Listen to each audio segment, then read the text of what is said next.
The coolest thing about being a creator today is you are one post away from being viral. Whether you're shooting with an iPhone or a $7,000 camera, you're still in the game. 100 odd shares, and it ended up amassing 51k organic views. Now, bearing in mind this brand is only used to getting 300 views a reel, all of a sudden the price that they paid for my video is justified. You're not trying to get everyone to like you.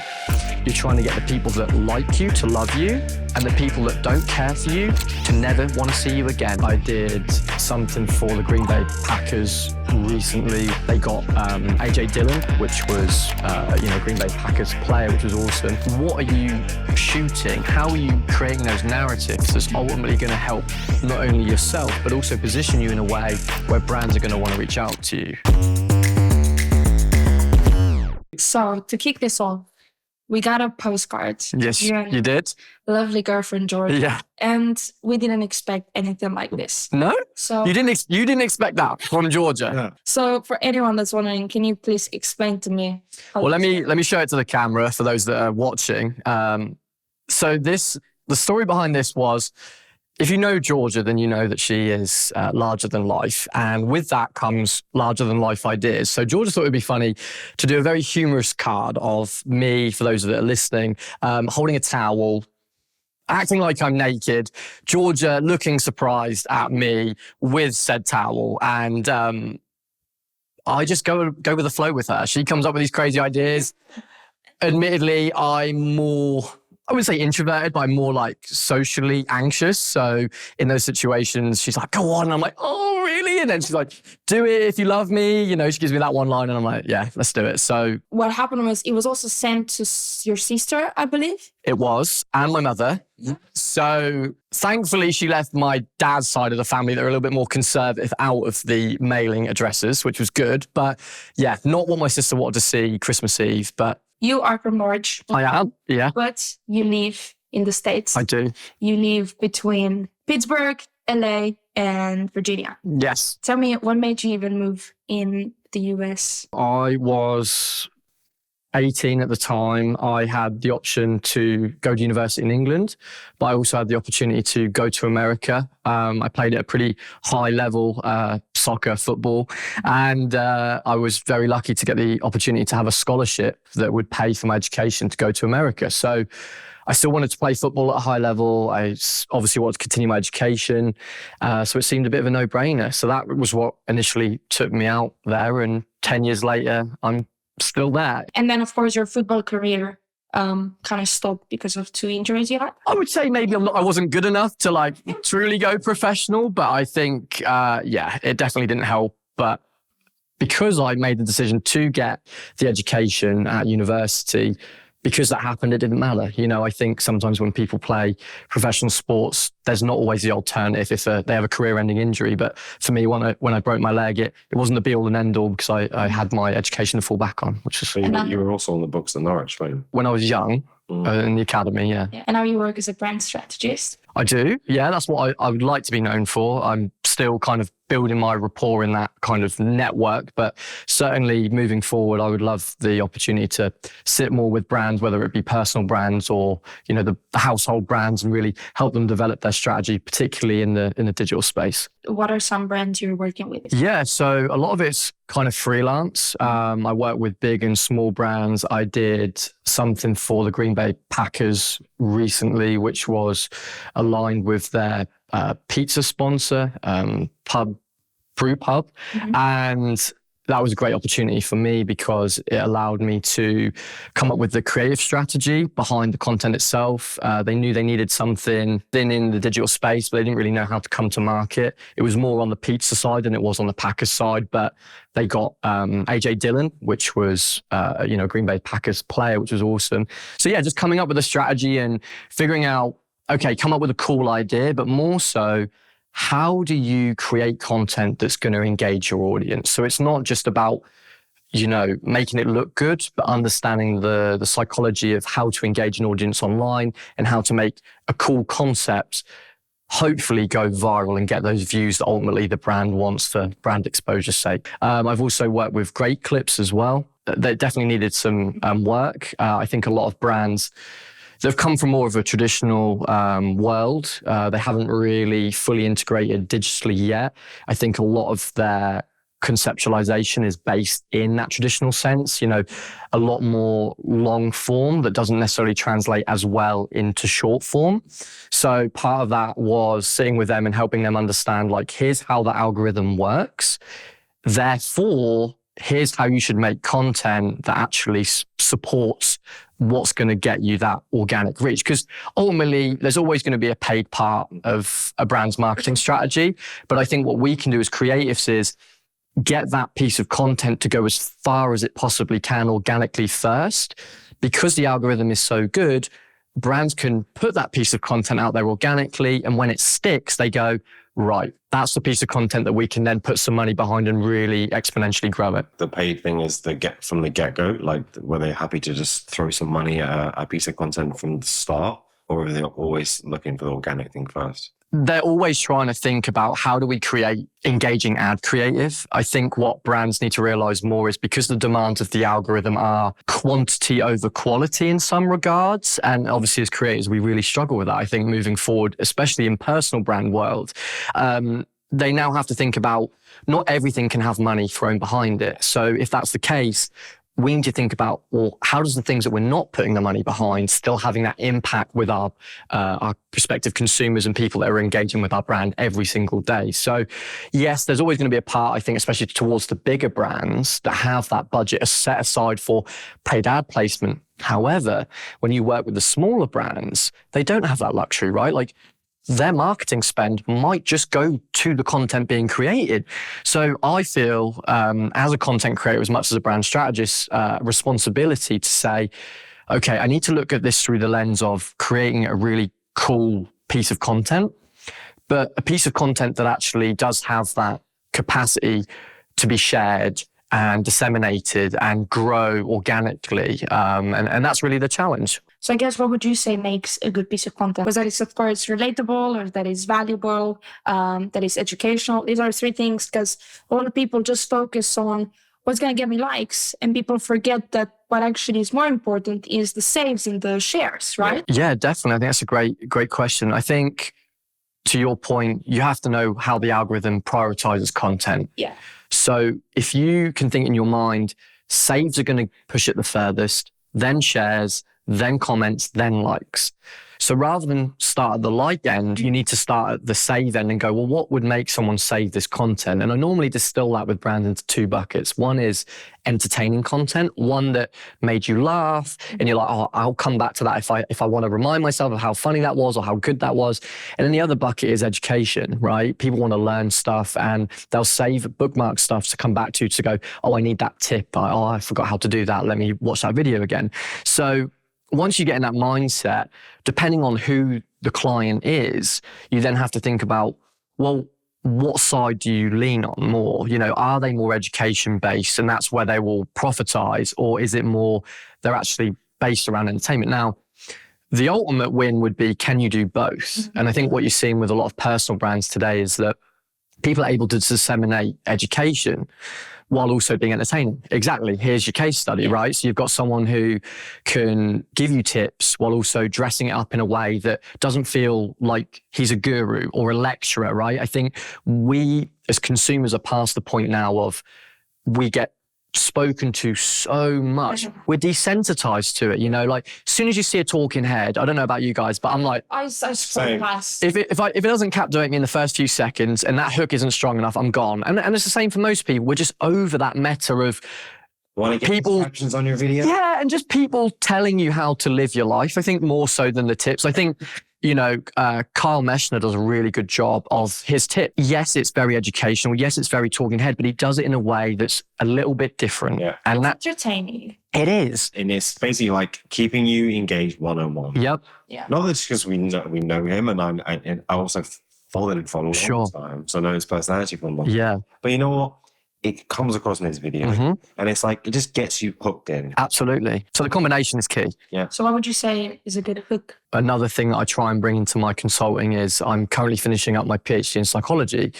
So part of that is understanding human behavior and what makes people behave the way they do, right? Like my background is very much in social psychology, which is the psychology of relationships and kind of social dynamics. So something you can do really easily is challenge someone's ego. You know, we all think we know everything in our weird way, right? So a lot of hooks that work are, 5 things you didn't know about X. Yeah, it's all you want. So what causes people to stick is either they're actually just curious, they're like, but more so it's, I think I know. Yeah. Are they really? Are they going to show me something I don't know? And what will happen is, and because it's like 5 things, you've also told them how many things are coming. Yeah. They might stay longer to the 5th one to go. It's almost like a quiz, right? It's like, did I know all 5? Oh, I get an ego boost for the day because I knew all of your tips, right? But nevertheless, people are still going to stick. And I think if watch time again is another metric that's going to cause the algorithm to push content, you've got to think of ways to not only get someone to stick, but get someone to stay. And a technique like that is important. Another thing, Karl Shakur does this really well. Oh, yeah. So we call it in psychology, the psychological refractory period. It's a very small, minute time period that can unsettle us. And if it unsettles us, it can cause us to almost freeze. So when Karl Shakur does his click and he appears, he's actually, whether he's aware of it or not, I don't know, but he's actually accessing the psychological refractory period. And what it does is it makes you go, what? Hang on. And in that freeze, he sticks. Yeah. And sometimes what it is, you just have to stick to then get you to stay. Something like that. Like another thing, I can't remember what creator does it, so I apologize for not giving them due credit, but there's another creator that starts their videos out of focus and they pull focus at the start. And I presume it's in post, they'll just do a keyframe of blur, right? But nevertheless, because you're so used to seeing everything in focus, you see something knocked out, you're like, oh, they maybe screwed up. Yeah. And then by that time you're there and then it's back in focus and then you're like, yeah, you're in. So part of the strategy is how do you get people to stick? And then the other half is how do you get them to stay to ultimately get the message across? Because a lot of brands are trying to sell something. And what I try and tell brands is it's not about the sell anymore. And if it is, you've got to find really creative ways for it to sell itself. And that's where UGC has become such a big part of a lot of influencer strategy in 2023. That was the meta is let me make my brand a person because people can sell to people. Brands struggle to sell to people. A big problem and also something we've seen is that brands don't want to work with influencers anymore who have over a certain amount of followers because what happens is quality right now is becoming way more important. And of course, quantity is still if you want to be like in the game, but like brands really value that something is good quality. Like we just had an example where we got a few things for free from a certain brand and they said they've worked with influencers who had over, let's say 50K and they said they don't want over 100 and they said they only from now on want to work with creators who have less than 50K because they would actually get good quality content, which is so important right now. But it's also about putting your product in the hands of the right people. Yes. Correct. So like in this case, they put their product in the hands of the wrong people and people that won't care too much about this brand's story and image. They just, I've got a free thing. Here's the content. I have the numbers. And I will I can make this in 10 minutes. I'll post it. But it's like, I think brands nowadays are more concerned about having creators on board or influencers that are going to align with the brand. Absolutely. And keep them long term there. Yeah, and be willing and be grateful, firstly. And secondly, make meaningful content because nothing's worse than a picture and it's like just text on the screen, hashtag ad. Because at the end of the day, you don't really believe that creator. You don't really think, oh, they really love this product. You just think they've been paid for this. They've gone out of their way. Well, spending like 20 seconds to do this. It's just nothing. And what Gareth and I have been doing is now working with quite a few brands. It's like, although we're not paid for certain things, I tag the brands. If they're in the video, I tag them, mention them in the comment if their product is in the video, because at the end of the day, like this is how you build long-term relationships. So my question to you is what problems creators make when it comes to content and what do you think is important, let's say in 2024, for up and rising creators to really have a sustainable career? For sure. I think the first thing I want to pick up on is when you said like high quality of content. And I think that term of high quality can get misconstrued sometimes. I think when people hear high quality, they think, need a cinema camera and all this stuff. I've seen really high-end camera work with no story. Yeah. I've seen something that looks like it was shot on a potato that's captivated me entirely because of the story. And I think the narrative needs to shift from when we talk about high quality in 2024, it's not about who's got the most expensive camera. It's who can tell the best story. And I think what you're seeing is brands have become more savvy to who is telling the best stories, not who is shooting on the best camera. So I think for creators in 2024, the first thing I'll say is whether you're shooting with an iPhone or a $7,000 camera, you're still in the game. I think it's what are you shooting? How are you creating those narratives that's ultimately going to help not only yourself, but also position you in a way where brands are going to want to reach out to you. We all have a story, right? So whenever I consult with a personal brand, I'll say, or I'll ask a lot of questions about their life and where are they at. And the story comes out naturally, right? So I sat with a good friend of yours, Alex, the other day, and, you know, we were talking about his personal brand and he was like, I want to start one. And I'm like, okay, let's talk about your life. Well, he's got 6 months until he's finished uni and he still hasn't really figured out what he wants to do next. I said, there's your story, right? So like your personal brand is you. And I think something that often people neglect is I need to be like this person because I'm inspired by them. And that's great. We're all inspired by people.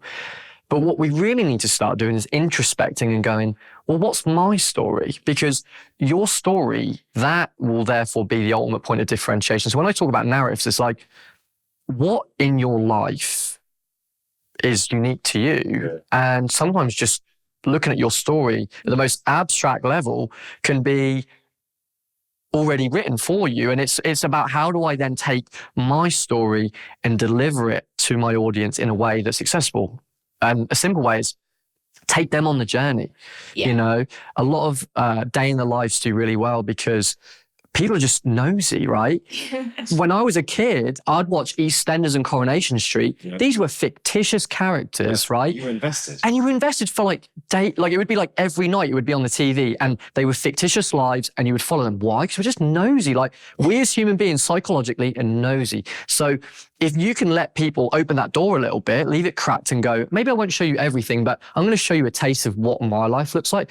People just want to follow along and see. So I think what I want to say is second to that is don't try and force yourself on people. Let people come into you and your life. And I think that narrative of, for example, I saw a lot of posts about like what I learned this year. Half the people were very much, you should. And the other half was, I learned. And something I've learned psychologically about people is if you are trying to tell them how to live their life, it's a principle called psychological reactance. It basically means when you're a kid, right, and your parents go, don't do that, you go, well, why not? I'm going to do it anyway, right? And the same thing as adults, right? It's just not as pervasive. So just telling your story and being like, this is how I'm feeling, this is what's going on in my life, that is enough to help people resonate and help people relate. Whereas if you're trying to shove it down people's throats, as I said, we're so desensitized. We're like, I don't care for it. So, and I love the example with Alex you said, because actually that means that, let's say, if he sticks to that and that his story in half a year, his story can be like, I had 6 months to figure it out. Right. I documented everything. It took people on the journey with me, and here I am right now. And this is what I've done in those 6 months. Well, the good thing is, and this is what I told him, it's like, okay, that's where we start, right? Yeah. But then we have to go, well, why is it going to work? Okay, well, first of all, if you go 60 days until I've got to figure my life out, 59 days, it's this continually running clock. Yeah. What does that do? Well, first of all, it tells him time's running out. So it makes him go, I need to keep going with this. But secondly, people are going to go, that basically the outcome of the story, the ending is, will he figure it out? Yeah. And that's what you're joining for. But it's also a very good thing because it's almost like timeline-based scenario, right? Where he's got these months. Yep. And it's like, it's ticking time bomb kind of thing. Absolutely. But I also think about like what you were saying about story, and I always think story is king.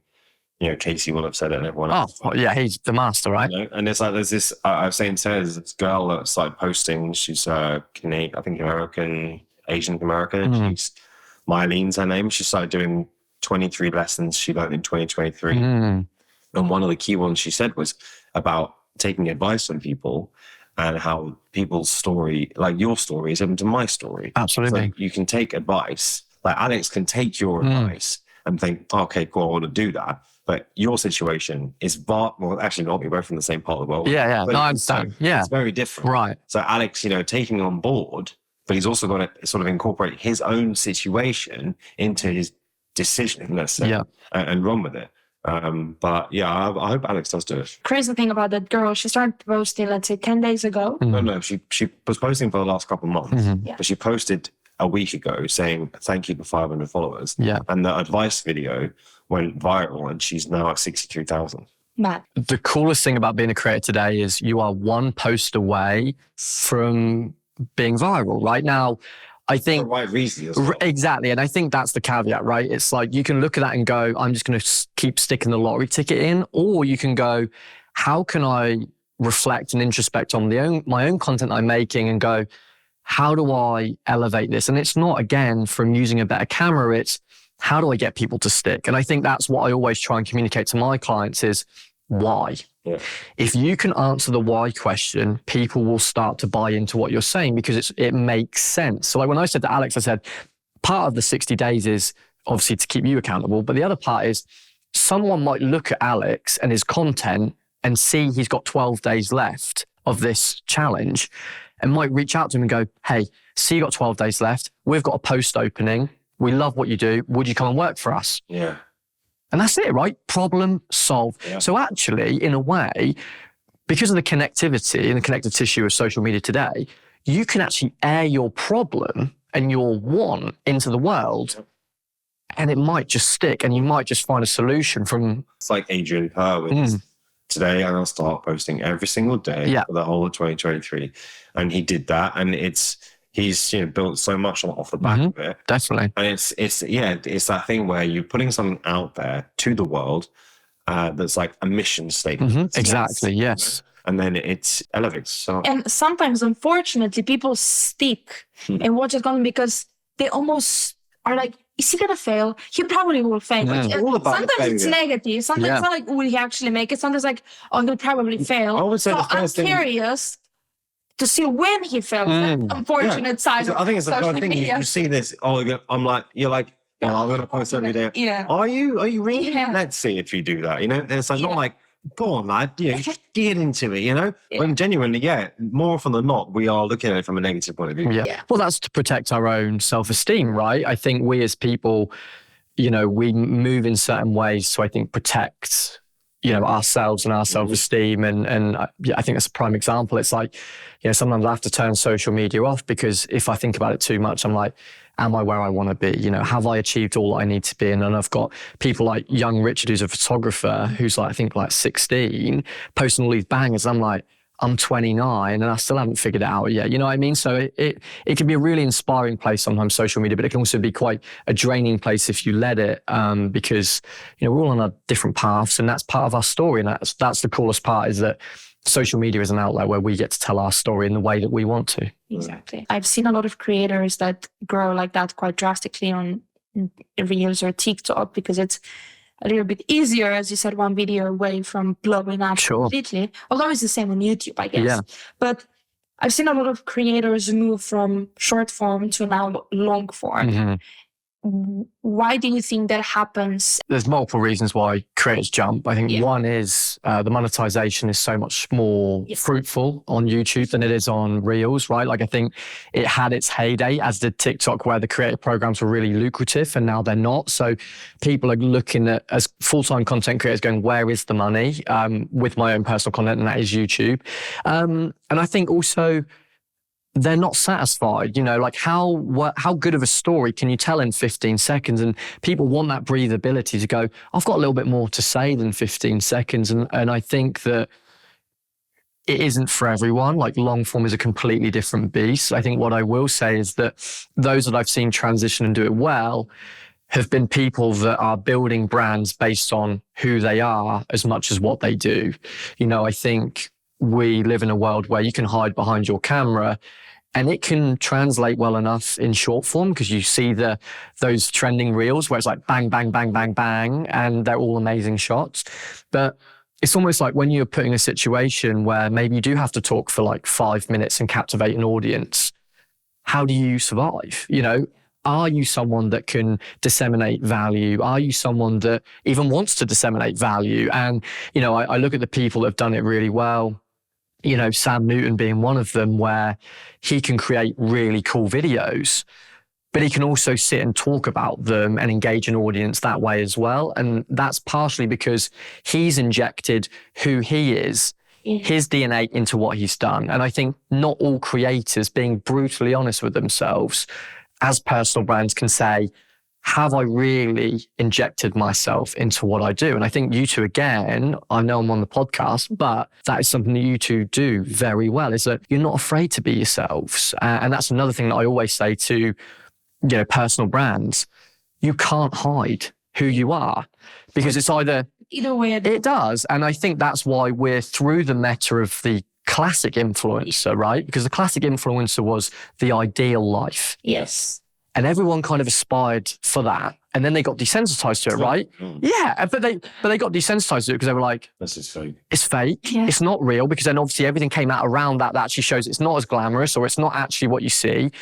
So then the new meta became vulnerability and authenticity. And it still exists today. And I honestly think it will continue into 2024, is this narrative of be yourself, come as you are.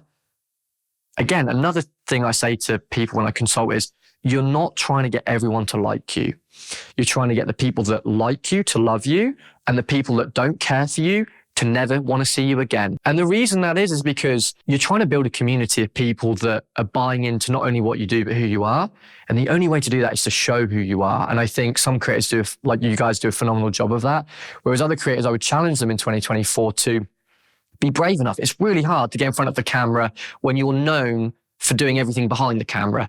But I would implore everyone, as everyone has a story, to share that with the world, because it's a gift that we've got to be vulnerable, to empower others to also be vulnerable in their life too. I would definitely say, on that note, probably one of my favorite creators is Emma Chamberlain, because she's been able, since she started, to be herself so much that people, like, the way she lets people in her life, and the way then she also edits, that just makes you feel nostalgic, is incredible. And let's say through her burping and farting on the camera and talking how, I don't know, sometimes uncomfortable she is doing certain things, or just like really like saying things that people normally wouldn't mind sharing.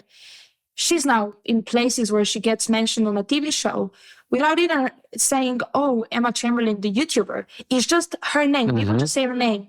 She doesn't even need anything else besides her name. Yep. We're invited to Met Gala to interview the biggest, let's say, most famous people in the world. Yeah. And this is where I would say also my advice to be, even for myself and for us and for everyone, to just truly like bring out what you have to give to them.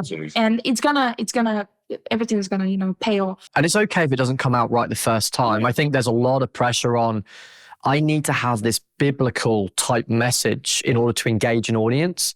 Whereas I would almost flip that on its head, and I would go, the more down to earth you can make your message, the more people will relate and therefore buy in. And yeah, I think that the authenticity train is not stopping. I think people care about people's experience. It's why brands have now infiltrated with UGC, right? The meta of years past was influencers. The name has changed to content creator now, and I think we're going to stick with that for a while. But I think 2024, what you're going to see is a shift from UGC to, say, let's call it EUGC, where it's this elevated type content. It's content like you mentioned earlier, Taya. Again, it doesn't have to be maybe shot on the best camera, but it has to be shot in a way that not only you can use it on your real estate, but the brand can use it on theirs too, and it not seem out of place, right? And that's, I think, the next iteration. That's the meta for 2024, is brands are looking for creators that can create for yourself, but also create quality of content that's also going to perform well for the brands too. And let's say now we touched on the creative side of things. What are some mistakes you see creators make when it comes to business side of things? A lot of the times, because this is what we do, is fun and it's creative, people forget that actually you're running a business. And so what advice would you give to people who want to ultimately become successful creators? So now we talked about, like be yourself, tell your story. use the experiences that are happening in your life to create the content. And that means that you will also probably never run out of content, right? Definitely. But then it's that other part of people are lacking. Fun enough. How are you going to turn it into money? Yeah. Whereas fun enough for you, we don't see your No, you don't see my content. No, you don't see, no. But you are incredible at that other side of things that everyone is normally lacking. Yeah. My biggest bit of advice to any creator in 2024 is really sit with the why question more. When you are communicating to a brand, you have to be able to deliver why. You know, it's no good anymore to get a flashy camera out, point it at different things and call it a day. You have to say to a brand, I'm going to create it this way because this is going to engage your audience. Don't stop. Why is it going to engage your audience? Well, because we're going to stick them with this hook and then we're going to create it this specific way because it's shareable. It's going to get saves. So with that being said, giving you a practical example. So I shot a video for SoCal Youth Rugby. The mission to me was we need to increase enrollment in Southern California Youth Rugby. Okay, got it. So then I had to create a sizzle piece. It was about a minute long and it was designed to increase enrollment. So I had to think, right, well, how am I going to get the most shares and the most saves from this and ultimately blow it up organically? Well, because they didn't have a lot of budget. They're a small organization. So we got as many players and as many teams as we could in an afternoon shoot. Every 15 minutes, a new age group was turning up. Why? Because every single one of those players that are in that video will share the video. So I knew whether the client was aware of it or not. I orchestrated the video that way in that production schedule so that every player who's a youth player, bear in mind, don't get me wrong, the waivers were a nightmare. I had to sign all these, the U18 waiver, all the parents had to sign the waivers. And honestly, they turned up no waiver. You're not in it, unfortunately, right? But I knew that it was going to get, so I think it got like 100 odd shares and it ended up amassing 51K organic views. Now, bearing in mind, this brand is only used to getting 300 views a reel. All of a sudden, the price that they paid for my video is justified. And yet they didn't even back that with any paid ad money. It was just purely organic. So you need to think when you're working with brands, okay, I understand this is the brand. And also talking about a why, not just you communicating your why, you need to get the why out of the client. So the client, I always ask my clients, what's the purpose? Where's it going to live? Why are we doing it? Why is the money coming to me rather than anywhere else? And I can't help sometimes but put my brand strategy hat on because sometimes I'll hear their total budget. I'll hear how much is getting allocated to me. And I'm like, I probably wouldn't do that. You know what I mean? But like, you know, part of me as a creator is like, okay, I want to do a good job. So even the SoCal Youth Rugby, you know, they gave me basically, they were like, we've got this much allocated for video or for marketing, sorry. And I said, you're going to have to keep some of that because I know for the betterment of your company, I only need this much to execute what I need to do.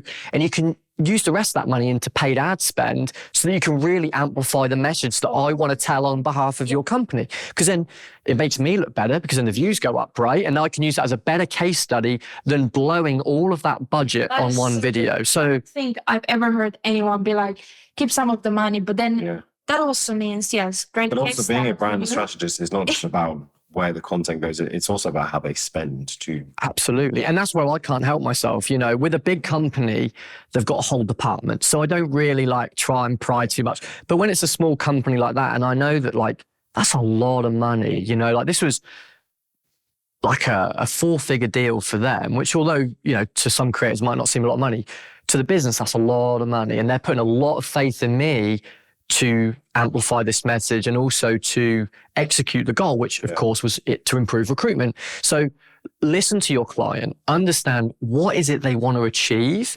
And it's then about listening to that why and then delivering a why back that's going to ultimately support whatever they want to achieve. And I think that's the part that gets missed is you go, what's your budget? They give you the budget and you instantly go, okay, here's all the cool stuff I can make for that amount of money.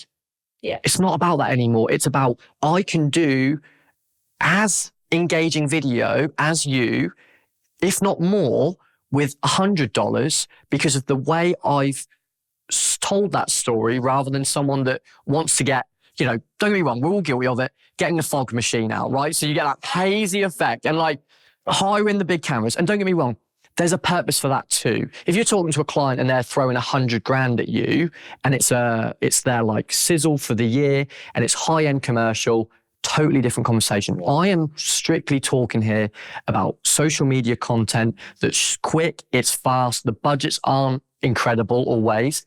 And this is me speaking to like up and coming creators that want to get better at the business side. It's like you need to sit with that why question a little bit more than maybe some people are. How often does a brand come to you and they don't have any idea like how they're going to convert the message? Or Definitely. Again, the bigger the brand, the team, the more bandwidth they've got to have people in those positions that's their job, is to think about how does this all fit together.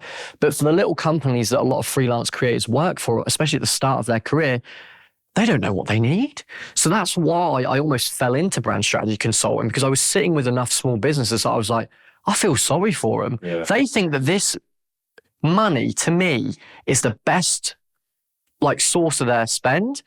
Well, hang on a sec. Let's say you've got a budget of, I don't know, 4 grand, say. Well, some production houses would take the 4 grand, make a really elevated cinematic video. And if it doesn't do well, that's it. You're done. And not luckily, because I knew what I was doing, but with the SoCal Youth Rugby video, let's say they paid me that and that goes live and they get 300 views. Oh no, right? Like all of that money that you had allocated goes in the gutter. A small company can't afford that. A large company eats that every single day. So come back on track.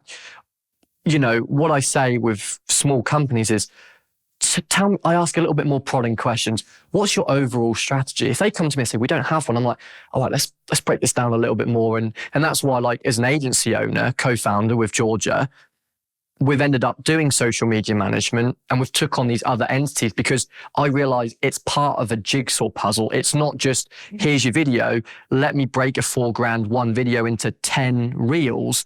You've got 10 lottery tickets rather than one. So what has been the most successful project for Elation that you guys have done? I mean, there's many different ways to take that, really. You know, you can obviously lean on like financially, what's the best project? You could go, what was the most fulfilling project? So let's say you just mentioned yesterday you had probably the best month. Yeah.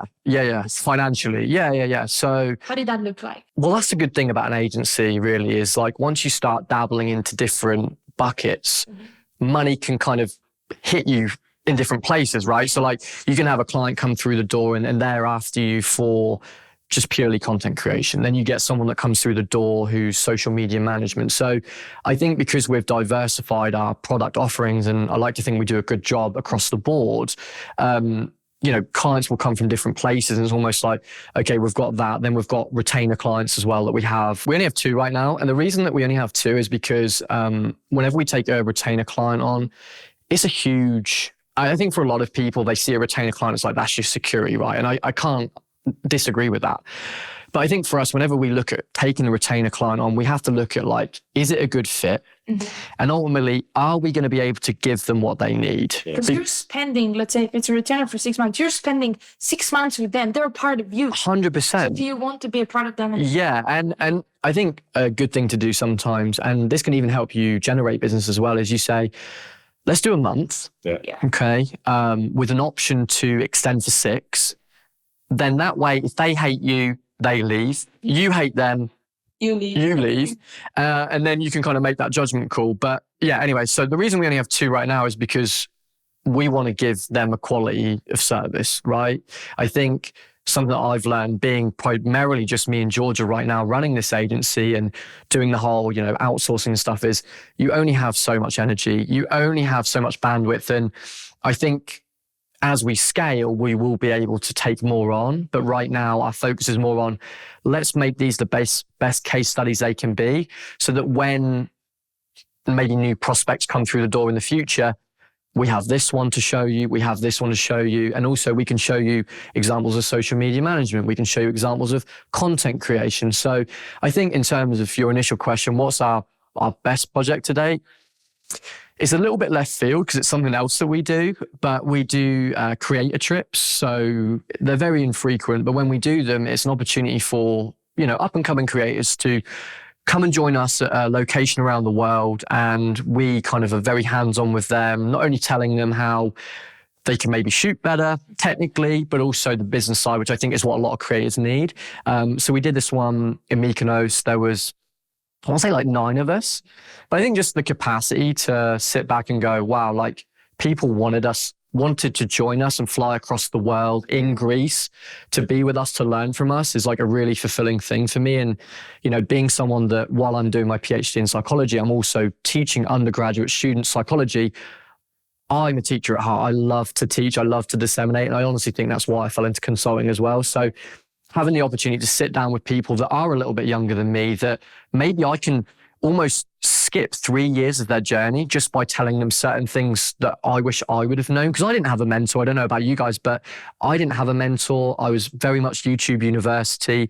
My university, although I'll have like God knows how many degrees, none of that was to do with video. It was all very off my own back. So although I've picked up tips from like people here and there, if I can gift someone anything moving forward, I think it's the capacity to sit down with young creatives and say, here's some things that I really think can accelerate your process. Not that I don't want them to enjoy that development themselves. It's more like there are some things that, like shooting flat, for example, shooting log format. Yeah.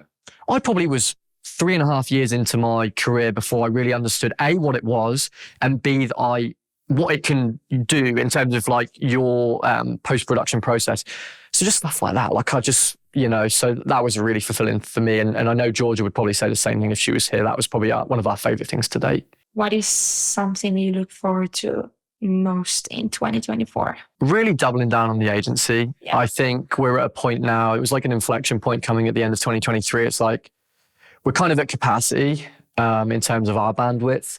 So now it's a case of, if this thing is going to grow bigger than ourselves, what are the processes within the company that we need to regulate so that it doesn't matter who we bring into that team, they know how everything works. What's the strategy? What's the process? How do we interact with clients? So we're very fortunate. We've got some interns coming in the spring. And that's like a huge task for us because no longer are you just relying on each other. You know, you're also supporting these other people that are ultimately there to learn from yourselves, right? So there's a responsibility there that not only do we have to take care of our clients, we have to give these interns an experience where they walk away going, I'm so glad that I took that opportunity rather than I just did a traditional intern work of all the busy work that no one wants to do. So what was the most retainer clients you had at one time? I want to say we had 4 medium to long-term contracts at once. And We're talking like 6 months. So it'd be like within a 6-month period, we had like 4. And I think it's almost like I saw it firsthand. And I think it can be attributed to 2 things. I think one is that our processes weren't good enough. I think as creators, we should always introspect about our workflow and how can we optimize what we do. Because one of the reasons I decided to launch an agency rather than be solely a personal brand is the ceiling is as much time in the day that I have, right? As soon as my day elapses, that's the ceiling. With an agency and a company, doesn't even have to be me anymore. I could take a step back. No one needs to know I'm even involved. But when we got to 4, with our current processes and our bandwidth, because again, Georgia and myself, we do travel a lot for work. It just was unsustainable. And I think it's one of those where you have to be brave enough as a creator to go, it isn't working for us, which probably means it isn't working for you. And to come to that mutual agreement with your clients to say, maybe this isn't a good fit right now. You might feel that your money isn't justified. We may feel like we're not giving you everything that we possibly can in the moment. And I think it's really hard because money's money at the end of the day. And for as much money that's coming through the door and you can be like, oh, God, you know, I've got all this security. Yeah. At what cost? And I think another thing that when we had that much clientele, we didn't have any work-life balance. It was like, I've always felt behind. Yeah. And one thing I hate whenever I'm an editor is if I'm behind on an edit, it cripples me. Like I wake up stressed. It just completely gets to me because I love the clients I work with and they're paying me good money. So I need to give them a good service. So I think just knowing what your bandwidth is and at the same time trying to refine your processes so that you do have more bandwidth to maybe take some more on. What would be an advice for you when it comes to balance? So Jay Ford, who I know is a good friend of yours and mine, he's told me something once. So it was a complete paradigm shift for me. It's if you put your prices up, you can afford to take less work and give a better quality of product. So something I got caught doing, and I still do at times, is you take more projects on because you need to make X amount of money a month as a creator, and you take more quantity of work on. Yeah. And the deadlines are always tight, you're stressed all the time. And he said to me in a calf once, he said, well, if you just double your price, okay, you might lose half of your customers, but you get double the time to work on that customer. So the quality of product is going to be twofold, and that will allow you to leverage to reach higher level clients. So when he said that to me, I was like, and it stuck with me forever. And obviously as an agency, there are certain overheads that we have to cover, and that is part of the balance. But I think being brave enough sometimes to raise your prices when the time's right, so that even existing clients, like, don't be afraid to raise your prices. We're in 24, right? And the turn of the year, you can say, here's my prices for this year. Yeah. And you have to be brave enough in that place to go, they might say no. And then you can always maybe go, okay, well, maybe we can retract back. Yeah. Or equally, I've seen this as well, and I've done this with clients more recently, remove something from the scope. Yes. Same price, but so we have a retainer client, they couldn't pay us as much. We just said, okay, well, we're just going to take this part of the service out. And they're like, absolutely fine. So that's another way that you can get a little bit more time back and have that balance. But balance, I'm not the guy for balance. I'm a workaholic, so I'm not the person to ask about balance. I still am actively working on that myself. My last question for you would be, what are some of your personal goals in 2024? Definitely get in front of the camera more. I think there's a lot of people in the industry that have probably heard me talk a lot and that have heard about things that I do, but they've not really seen it firsthand, because a lot of the stuff is behind the scenes. I think great start. Yeah, it is. I get in my head a lot. I'm thinking, I can talk the talk a lot, but I don't always post the stuff. So I think for me, it's really being able to walk the walk and showing a lot of I think a lot of the time you're helping other people. It is, absolutely. But I think equally, it's time to show people that when I consult, it's because I'm doing it well myself. And there's that proof of concept, not only for other clients I've worked with, but I know how to engage my own audience. So I think a big goal for me is move in front of the camera, try and disseminate as much value as possible, and really just, support the growth of Elation, support the growth of my friends, and hopefully have a really fantastic year creating and having a good time while we do it. Yeah, can't wait. I think one thing I would say is, where do you see... It's a classic question. Yeah. Let's say, if I said to you in 5 years from now, And this is going to be dated now, isn't it?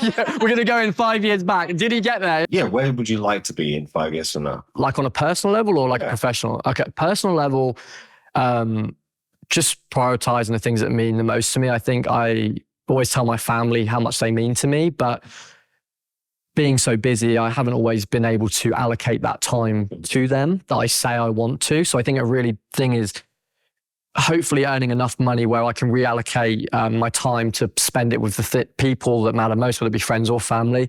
I think professionally, just making a multi-million-dollar company that inspires the next generation of creators. I think the multi-million-dollar part is not from a vanity standpoint of like, I want to make a lot of money, even though I think we all do. I think it's more a case of having that investment to pour into new opportunities that I think can help benefit creators, lay people, whether they're in the creative field or not. And I think as we keep moving down this road, I think a lot of people are going to identify as a content creator. We're seeing a lot of young people aspiring to be content creators. The creator economy is not going anywhere.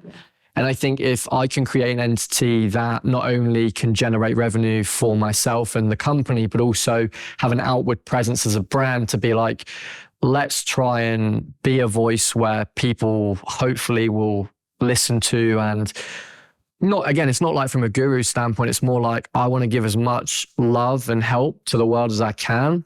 And if I can make an entity that's larger than myself, I can amplify that message, and hopefully it's one that people can resonate with, and it stands the test of time, really. So I think a lot to do between now and then, but definitely want Elation within 5 years to be a company that if you said Elation, people would go, people would just go, oh yeah, that's the company that. And that's where branding is so important, is what comes after the word. Yeah. And I think even the word itself, Elation, means just that. Yeah, I think it firmly represents what we're trying to achieve, which is happiness. You know, my mum always said as a kid, life's too short. We're only here for a finite amount of time. Let's really maximize every opportunity and relationship that we have here while we're here. Thank you so much for sharing. Thank you for having me. I'm stoked to be here. I'm really, what you're doing is amazing. So I'm very grateful. That was really good. Do you want to plug Elation and everything? Yeah. So myself is at Wardale Jack, and then I thought it was James Bond at the time. Rather than just be Jack Wardale and just do it like everyone else does, I was like, Wardale Jack. Yeah, that sounds right. And then Elation, the primary one is Elation Creative. But what I will say is we are trying to diversify through different verticals this year. So we're going to have Elation Agency, which is our more brand centric. So if you're curious about our brand work, it will be on Elation Agency. Elation Creative is our mothership. That is where a lot of our consumer facing and travel stuff will be. And then also Elation Artists as well, which is going to be our talent management. So right now we do musicians, but we're really looking to maybe help creators out this year with their business side of stuff. Amazing. Love that. I don't think anyone's ever plugged four socials, but I'll take what I can get while I've got the airtime. Exactly. And if you want to check out our podcast and everything we do at Alisiak, at 87 Shots, and at Trust Resources everywhere. And we will see you in the next episode. Woo!